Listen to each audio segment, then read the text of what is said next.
guardando la plata durante años y décadas, 20 años. ¿Cuánta plata da? ¿Y quién la maneja? Y no es el viejito. Son dos banqueros, de los más ricos de Colombia, obviamente. Entonces, ¿dónde está el derecho?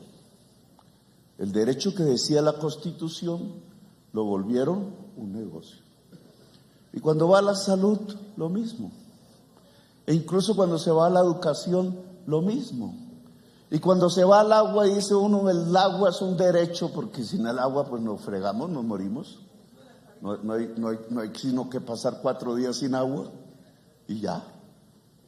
Y entonces es también un negocio. Y si vamos y vemos la luz eléctrica, otro negocio. Y entonces las condiciones de la existencia en Colombia las fueron transformando no en derechos, como dice la Constitución, sino en negocios. ¿Cuál es el problema de un negocio? Cuando un derecho se transforma en un negocio. ¿Cuál es el problema? Aquí doña Astrid me decía, bueno, ¿qué? Bueno, a ver, no hablemos de los lácteos, o bueno, las almojábanas. Pues las almojábanas son un negocio, ¿cierto? Ahí hace su cuenta, bueno, aquí hay que echarle tal maíz, tales vainas, no sé qué es, el trabajo, el consumo de la energía, el aceite, lo que sea, y después salir el queso y después salir a venderlas, y la venta tiene que dar más que lo que se gastó, porque si no, quebró la señora de las almojábanas. Ese es un negocio, hay que ganar. ¿Qué pasa cuando el negocio ya no se hace sobre cosas como las camisas, los pantalones, la gaseosa, la papa, sino sobre los derechos? Ahí es donde viene el problema, porque ya no es un asunto privado, una señora que decide libremente hacer almojábanas y que va y prueba a ver si logra conseguirse un billetico a partir de la almojábana, o un campesino sembrando papa. No, aquí se habla es del negocio sobre los derechos de todas y de todos. Un negocio hecho sobre nuestros derechos. Si el agua se vuelve un negocio, tiene un precio, como la almojábana. Solo que cuando uno mira la almojábana, si no tiene con qué, pues no se la compra y no pasa nada. Pero el agua, si uno no tiene con qué y no la puede comprar, ¿qué pasa? Se está vulnerando un derecho al agua. O si eso se hace con la salud, y entonces si no tengo el dinero para comprar una salud que me garantice curarme mi enfermedad, ¿qué pasa? Pues se murió. El derecho a la vida se volvió carreta, porque quizás se hubiera podido salvar si hubiera habido el procedimiento adecuado para hacerlo. Entonces el derecho no es compatible con los negocios porque excluye a los que no pueden pagar. Ese es el problema. Lo que llamamos neoliberalismo, esa palabreja se inventó alguien así como Prada, así, el neoliberalismo, es esto que estamos diciendo, es convertir la existencia humana completa en todos sus rincones en negocios. A eso los yuppies le dicen el mercado. Los yuppies dicen si el mercado actúa libremente, se maximiza el bienestar individual y de la sociedad. Bajo esos preceptos hemos estado gobernados durante los últimos 30 años por lo menos. Nos volvieron negocio el agua, nos volvieron negocio la luz, nos volvieron negocio la educación, nos volvieron negocio la salud, nos volvieron negocio las pensiones, nos volvieron negocio los derechos. Y eso así no es en el mundo hoy. Un derecho puede ser garantizado para todos y para todas si el Estado se apersona, si la sociedad se apersona, si el modelo que llaman, la manera de garantizar ese derecho aparece y no desaparece. Pues lo que hoy arranca en la fase de este gobierno es presentar las reformas al Congreso de la República para volver a garantizar derechos. Por eso vamos a presentar la reforma a la salud, de la que tanto se ha hablado en estos días sin que la hayan leído, dicen.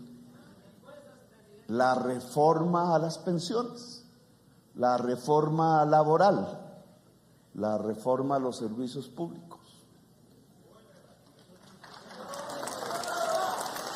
Explícitamente, lo que intentamos en estos meses que vienen es sacar el país del neoliberalismo.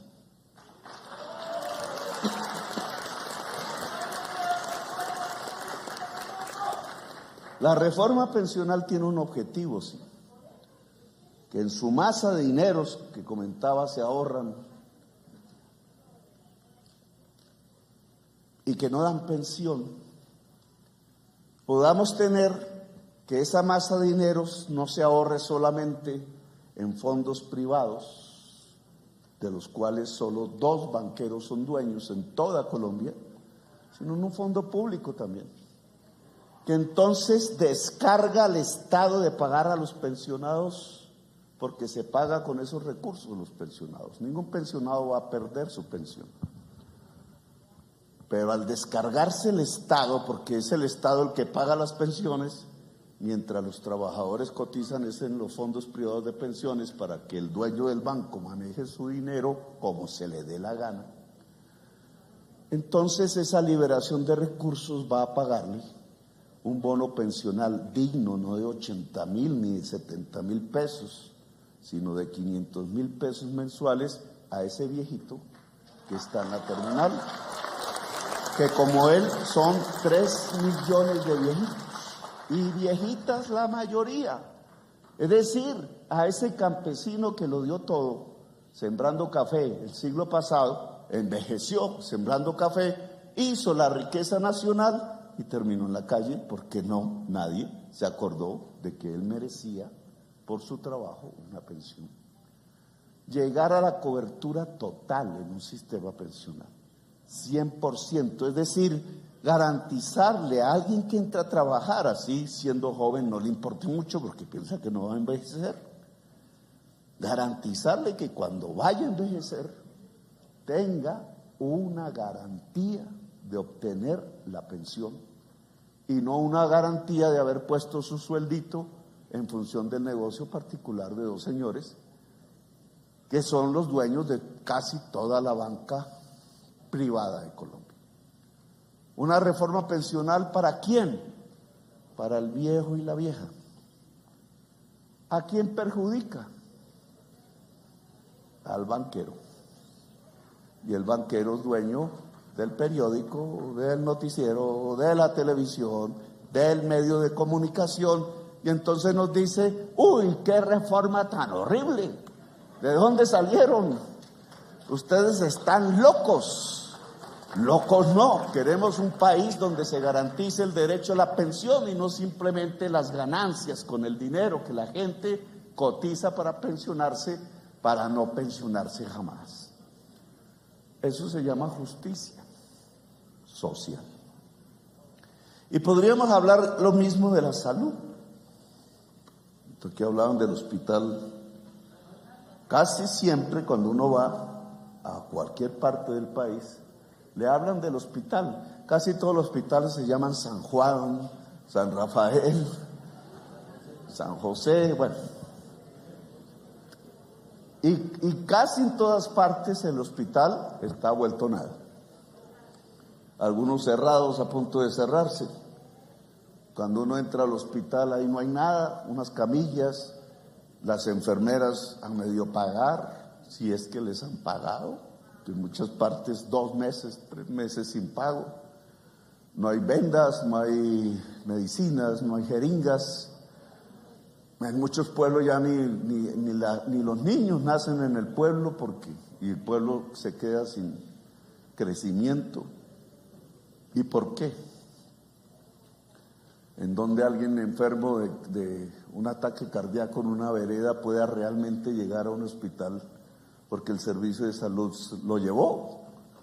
Por ahí lo meten en una moto, a veces los saltos en la vía terciaria lo matan.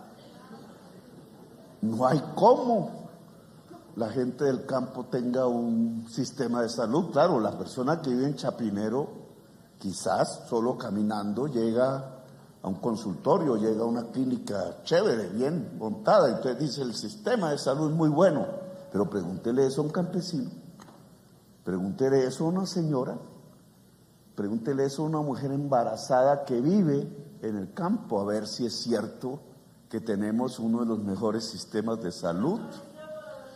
Preguntémosle incluso a personas que están en el barrio pobre de la ciudad, a ver si alguna vez han tenido una atención médica.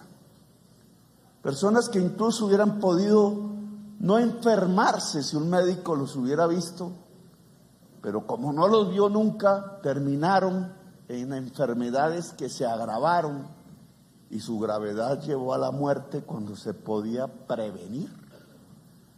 No hay prevención en Colombia de la enfermedad. Toda la población de América Latina es el 8% mundial.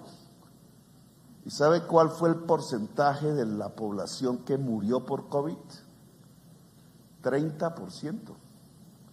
Tenemos el 8% de la población que debió haber dado un 8% de muertos por COVID para estar en el promedio mundial, y tuvimos fue el 30% de todos los muertos de COVID del mundo. Y nos vienen a decir que entonces es el mejor sistema de salud que hay en el mundo ya. Aquí se nos muere la gente simplemente porque una EPS, que no hay que confundir con las clínicas y los hospitales, hace un cálculo de negocio. Si le demoro el tratamiento, guardo la plata y me da una tasa de interés. Ah, que está enferma de cáncer, ¿no? Pues en 6 meses la cita. En cáncer se puede dar en 6 meses la cita para que sea o empiece a ser tratada. Generalmente la mujer, cuando está enferma, por ejemplo, de cáncer de seno, que es el promedio de distancia que hay entre el primer síntoma y el primer tratamiento, ¿cuántas mueren antes? Simplemente porque demoraron la cita para hacer un mejor balance económico de las utilidades del propietario de la EPS, que ese sí sale corriendo al aeropuerto y se monta en un jet privado, comprado ¿con qué? Para irse con la novia a Aruba, a la playa y a gozarse el sol. Comprado con la plata de quienes cotizamos en la salud. Cotización que no es para comprarse un jet. Puede que tenga la novia, eso es respetable, y que se la lleve a Aruba, pues muy chévere, pero no con la plata de la gente que ha destinado es para que la sociedad tenga salud pública. Claro, en esas demoras no le pagan al hospital. En esas demoras glosan cada rato. El hospital hace el procedimiento, hace un gasto y no le entregan la plata. Y entonces el hospital se va llenando de deudas. ¿Cuántas deudas no le han pagado a los hospitales públicos y a las clínicas privadas? Estalló el debate en televisión, en la prensa. Dijo la ministra 50 billones. Yo quedé asustado, dije, pues 50 billones. Y entonces salió alguien más inteligente y dijo, no, la ministra se equivocó, no son 50, son 23 billones. Sean 23, sean 50 o una cantidad de por medio, ustedes saben qué significa que los hospitales y clínicas públicas y privadas de Colombia les hayan adeudado en las últimas décadas 50, 40, 30 o 23 billones. Eso significa que no le pagaron a las enfermeras. Eso significa que redujeron los salarios del personal de salud casi que a una situación de esclavitud. Eso significa que dejaron de prestar servicios médicos. Y si dejaron de prestar servicios médicos, eso significa mucha gente que murió, pudiendo ser salvada. Porque claro, todos y todas vamos a morir. Pero cuando se puede salvar a una persona y no se salva simplemente porque el hospital no tenía con qué, y no tenía con qué porque no le pagaron el dinero que le adeudaban las famosas EPS. Se perdieron así billones de pesos. Algunas se las llevaron para financiar paramilitares, otras para comprar jets privados y clubes de golf, otras para hacer sus propias clínicas privadas y de los recursos públicos montar su propio negocio. Total es que el hueco es tal que lo que nos quedó es una red pública completamente rota, deteriorada, casi que incapaz de atender a la población. Y ahí nos cayó la roya del COVID. Y entonces todos los días el Duque aparecía, todos los días, diciendo vamos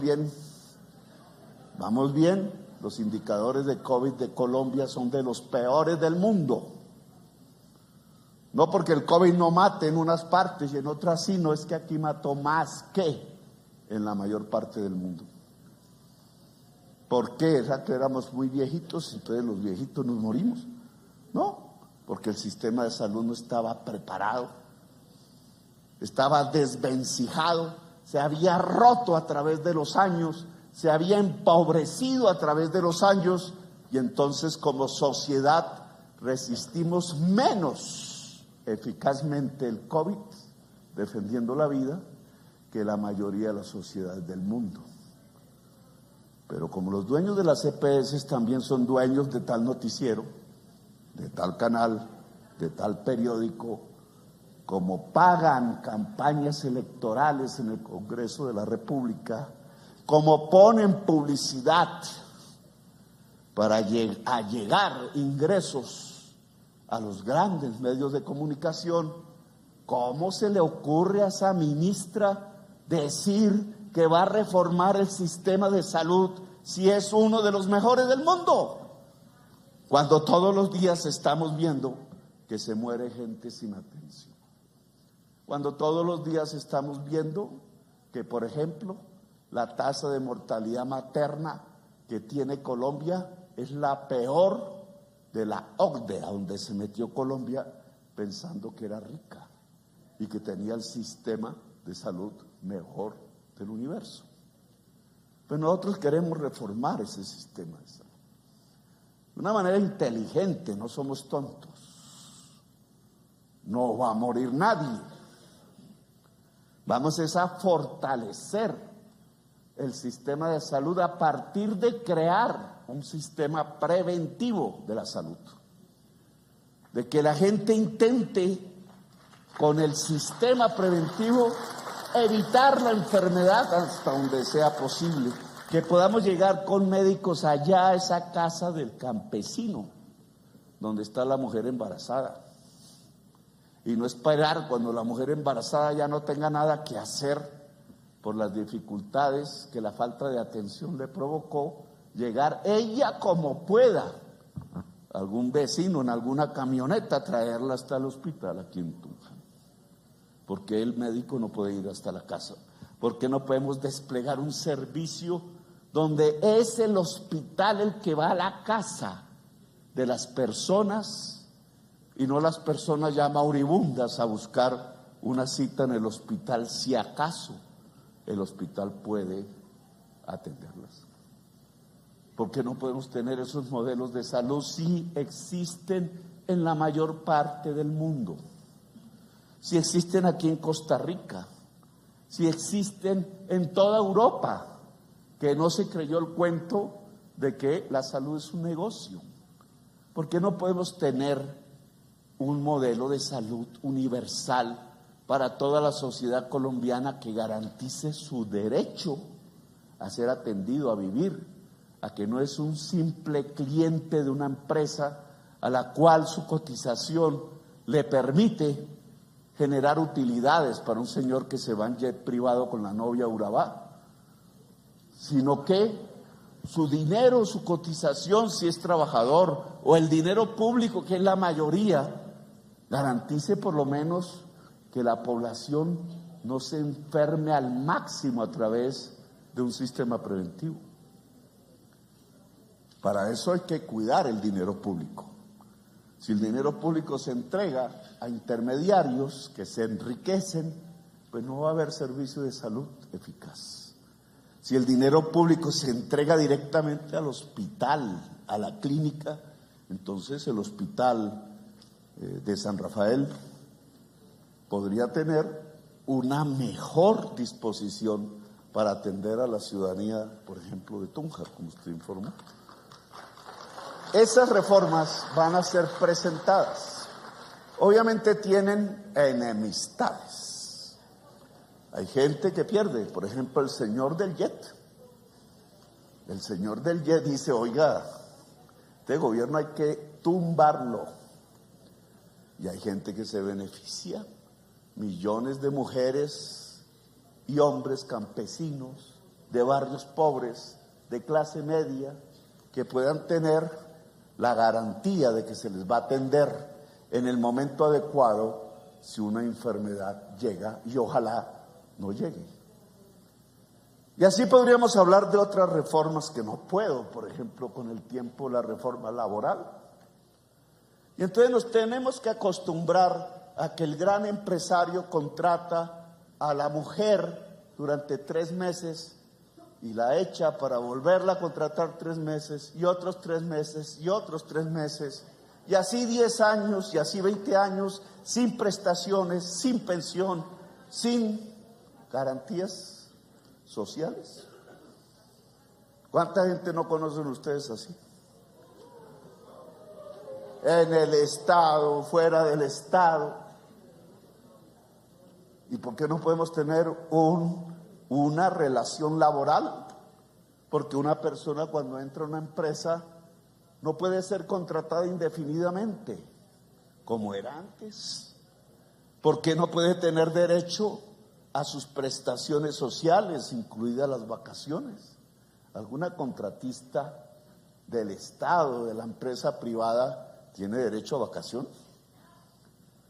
Encima la van acosando, porque el acoso sexual y laboral, que son diferentes, surge es de ese estilo de precariedad en la relación laboral de Colombia, que va conduciendo a la persona que trabaja casi a una condición de esclavitud.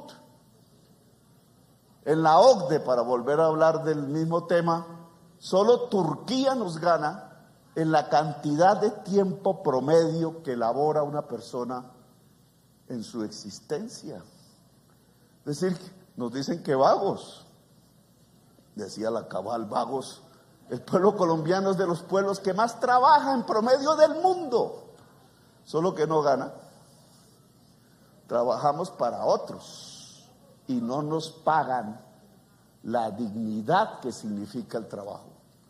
Pues eso significa una reforma laboral, volver a tener dignidad en el trabajo, estabilidad laboral, y se va a presentar en estos meses en el Congreso de la República.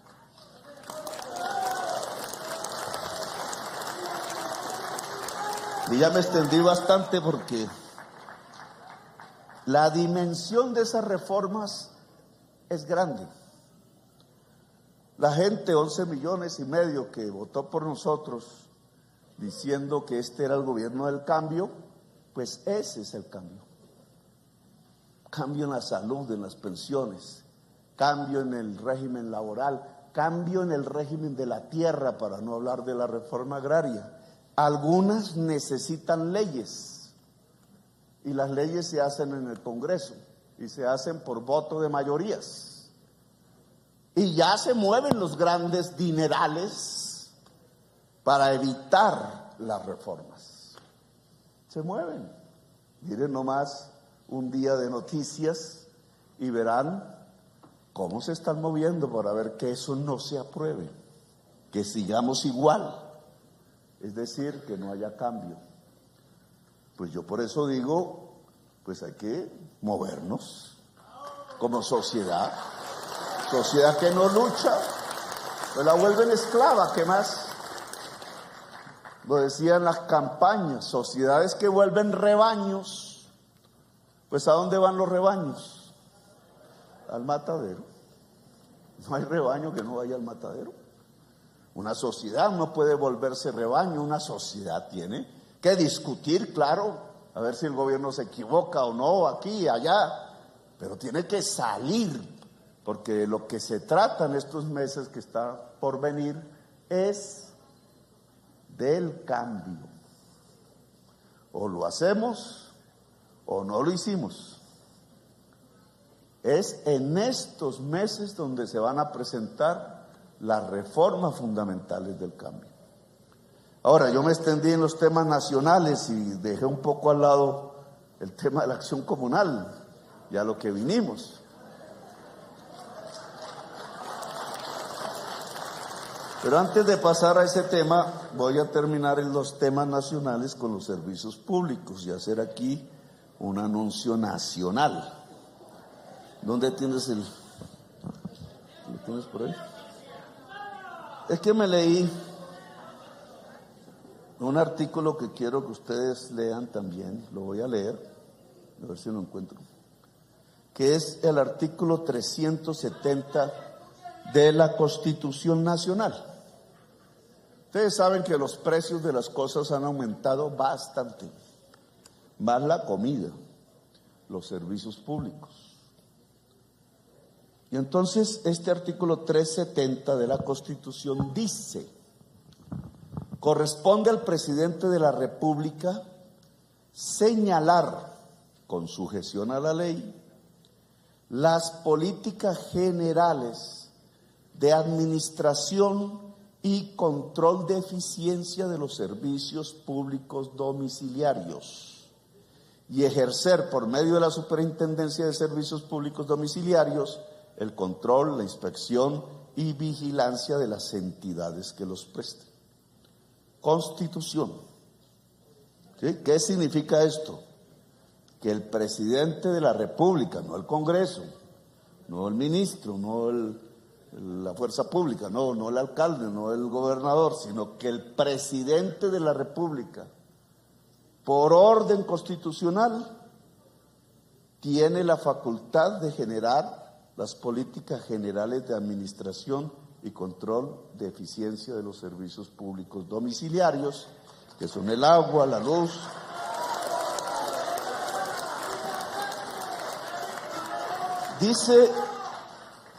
Dice el artículo que con sujeción a la ley de servicios públicos, ustedes saben, es la ley 142 de 1994, o sea que ya tiene casi 30 años.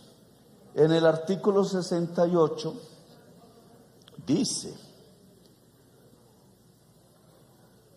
delegación de funciones presidenciales a las comisiones, es decir, esta facultad que la Constitución me da.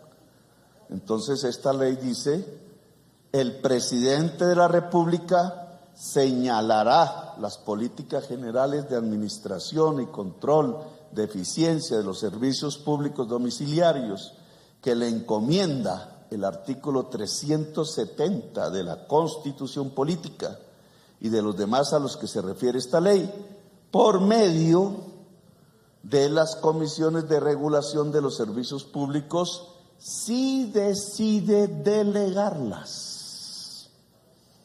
Si decide delegarlas en los términos de esta ley. Las normas de esta ley, o sea, la de servicios públicos, que se refieren a las comisiones de regulación, se aplicarán si el presidente resuelve delegar la función aludida, es decir, controlar y administrar los servicios públicos. En caso contrario, el presidente ejercerá las funciones que aquí se atribuyen a las comisiones. Pues este presidente ha decidido no delegar sus funciones en las comisiones de regulación de servicios públicos.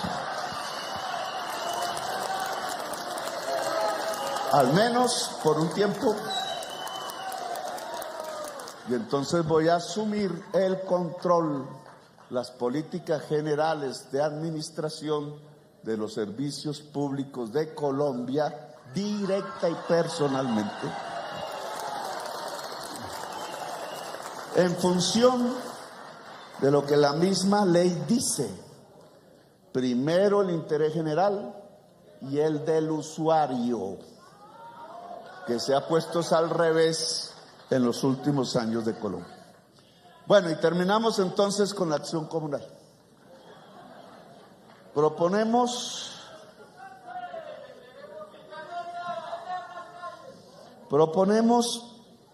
sí, un espacio de acción. Los hemos estado buscando, hay dificultades que ustedes nos tienen que ayudar. Por ejemplo, el contrato entre el Estado y una acción comunal se volvió difícil. Un poco de requisitos, el Ministerio del Interior no le tiene que ayudar, porque en el fondo es fácil, porque si usted dice, vamos a abrir cuentas en el Banco Agrario con las personerías jurídicas existentes y legales y reconocidas, ¿y con qué es otra cosa que hay que hacer? El registro único, que es en la DIAN, el RUT, es lo que llaman, ¿cierto? Son los 3 requisitos. Pero el RUT es un funcionario de este gobierno, el director, el presidente del Banco Agrario es un funcionario de este gobierno y el que maneja las personerías jurídicas es un funcionario de este gobierno. ¿Por qué no se reúnen los 3 funcionarios, juntan las bases de datos y en lugar de estar pidiendo requisitos las expiden? Nos ahorramos el problema. Es un cruce de base de datos para habilitar, de acuerdo a las normas, a la acción comunal para contratar directamente con el Estado.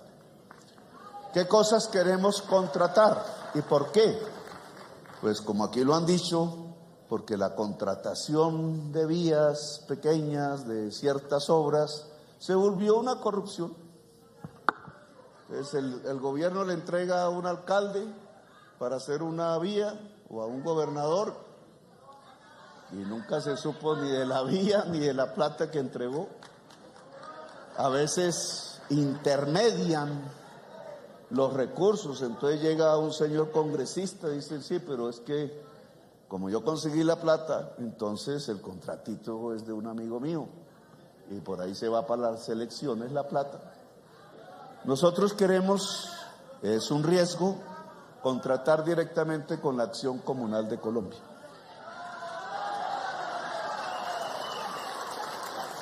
Empezamos por el problema del hambre, que hay que desarrollarlo más, porque el hambre sigue.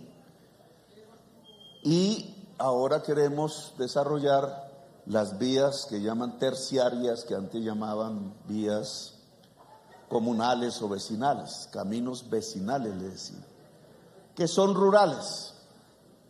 Entonces, el protagonista central es la acción comunal veredal o rural. Queremos contratar con ellas desde el gobierno varios billones de pesos para mejorar sustancialmente las vías de los campesinos de Colombia. Eso significa, y es la tarea que les voy a poner, que a nivel departamental, y podríamos citar a la Confederación porque toca en todos los departamentos, entonces hacer unas asambleas de acción comunal rural para priorizar las vías, tarea difícil porque cada cual quiere su vía, pero hay que manejar la visión departamental, cuál vía es más estratégica para la producción campesina, cuál la segunda, cuál la tercera, cuál la cuarta, y en ese orden, Invías contratará en la prioridad antes que nada, y ahí hasta que se agoten los recursos, con las acciones comunales, la construcción de las vías de los campesinos de Colombia. y eso se hará en todo el país.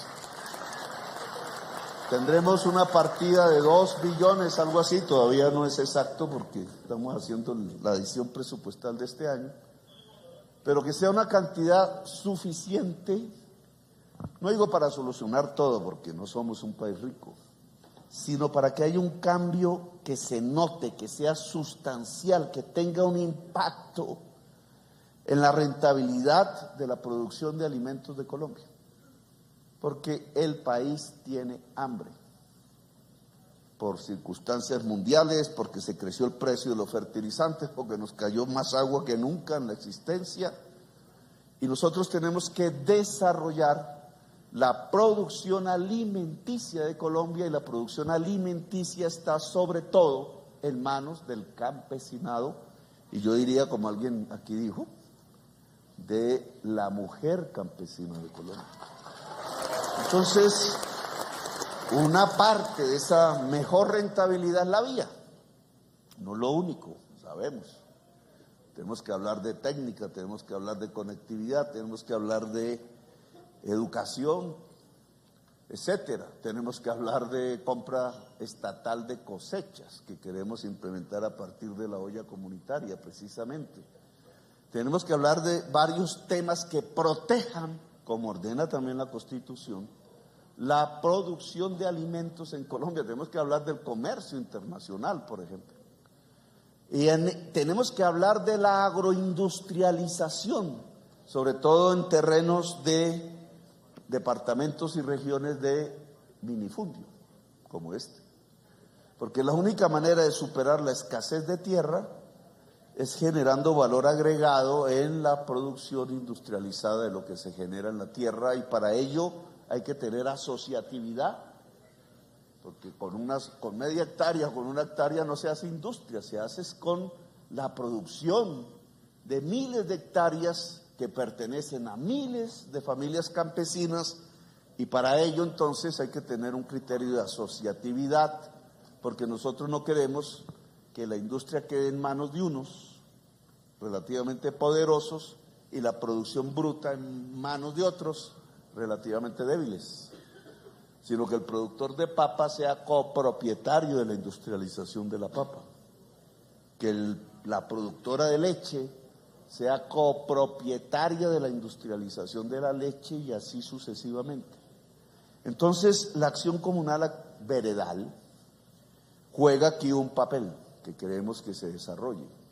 Primero, vías, pero como aquí también se dijo, puede penetrar en otros terrenos, como por ejemplo la industrialización de la producción alimenticia, ayudarnos a la construcción de esas cooperativas, o como queramos llamarlas, en donde el productor individual, sin dejar de ser productor individual, pueda ser copropietario de la industrialización de su producto. Comenzamos por las vías, y eso significa que en todos los departamentos hay que generar las asambleas departamentales para seleccionar antes de marzo los proyectos de vías que vamos a contratar en orden de importancia. El dinero dirá hasta dónde llegamos. El otro año seguiremos, porque esto va para 4 años y ojalá para 8. Sí, el progresismo demuestra. No me mira así, que no estoy diciendo que conmigo, estoy diciendo que habrán elecciones donde otra vez se dirimen las cartas y se escoge si nos devolvemos o si seguimos en el camino de las reformas y del cambio en la sociedad, con los candidatos o candidatas que vayan a escoger. Pues se trata de que el cambio sea profundo. Se trata de que pasemos de una fase a otra fase de la historia de Colombia. Eso es un cambio. Se trata de que la era de la violencia se convierta en una era de paz. Se trata de que la era de la falta de producción y de riqueza se convierta en una era de gran producción nacional y por tanto de riqueza. Se trata de que una era de ignorancia se convierta en una era para una sociedad del conocimiento y el intelecto general de toda la sociedad pueda crecer. Se trata de que dejen de tratarnos en esa era de rebaños y pasemos a una era de una sociedad muy viva, muy democrática, muy poderosa, la que es necesaria para que Colombia sea una potencia mundial de la vida. Gracias, muy amables.